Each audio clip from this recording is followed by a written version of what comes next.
behind the uniforms that we wear, behind the titles that we have, there come different stories that pushed us to where we are today.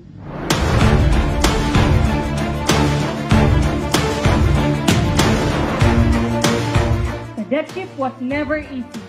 Mga gabing walang tulog, mga daing na hindi maaaring ilabas, mga oras na nawalan ng mahal sa buhay, ngunit hindi makauwi sa bahay, mga patak ng dugo at luha na tila bumasa sa lupa, mga natuyong pawis sa aming mga muka. Ito ay parte lamang ng 4 na taon na aming pinagdaanan, bahagi ng paghubog sa amin sa loob ng akademya.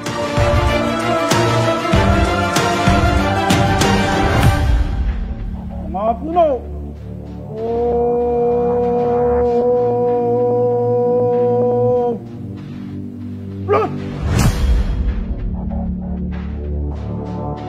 Congratulations, first of all, to the members of the PNPA Layag Diwa class of 2024. Make them proud, as you have made your parents, your loved ones, and friends proud of you today. Impress them as you have impressed your mentors when you hurdled every challenge and passed the test. That prepared you for the hard work ahead. Hindi porket masakit ay susuko ka na. Hindi porket mahirap ay titigil ka na sa pag-abot ng iyong mga pangarap. Isipin mo na kaya mo at magagawa mo ito. Remember the lessons you've learned, G, and carry forward the legacy of excellence, justice, integrity, and service to our nation. Moreover, the global pandemic tested our resilience like never before. We marched, ran, and endured everything behind our face mask.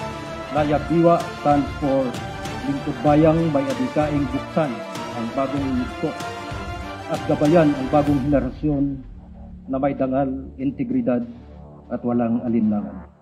On behalf of the proud Layag Diwa class of 2024, I humbly offer this success to the Almighty Father, whose grace has illuminated our way forward. Police General Romel Francisco D. Marbil, Chief Philippine National Police, sir, the honor to present to you for the declaration as graduates of the degree of Bachelor of Science in Public Safety, the 223 members of the Layag Diwa class of 2024 who have satisfactorily completed the requirements prescribed in the BSPS curriculum. By virtue of the power vested in me, as a Chief of the Philippine National Police, I hereby confer the degree of Bachelor of Science in Public Safety and declare you as graduates effective this day. Congratulations. Let what you have learned in this school take you to as fast and as far as your talent will.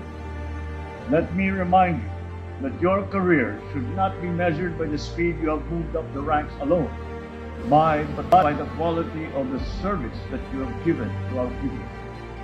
The service you are about to consecrate your life to is not a race to collect insignia nor accumulate prized assignments. It is to do as much good as often to as many without expecting any reward in return, because service itself is our reward. Your dedication, hard work, and perseverance have brought you to this momentous day. May you continue to soar to greater heights as you serve our country with honor and distinction. Harapin niyo ang hamon ng bagong Pilipinas ng buong tapang, husay, at katapatan.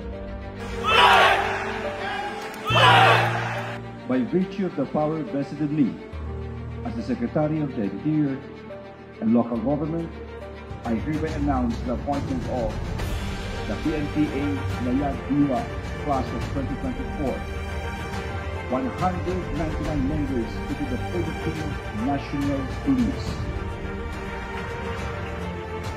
12 members to the Bureau of Jail Management and Penology,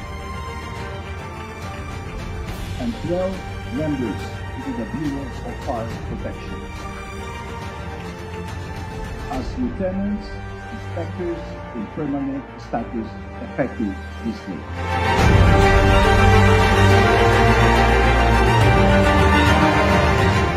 mga kasapi ng layag diwa, isang makabuluhang paglalakbay. Dalhin nyo hindi lamang ang inyong mga sarili, ngunit kasama na rin ang bayan sa isang masagkanang bukas na ating lahat ay hinahangad. Ako po, kasama ang aking mga kaklase, ay handa nang maglingkod sa lahing kayumanggi ng may dangal, integridad at walang alinlangan. Kung dati, kami binansagang mga eskolar para sa bayan. Ngayon, panahon na para sa serbisyong nararapat para sa bayan. Mabuhay ang PNPA, mabuhay ang bagong Pilipinas. Maraming salamat. Ang magandang tanghali po sa inyo lahat.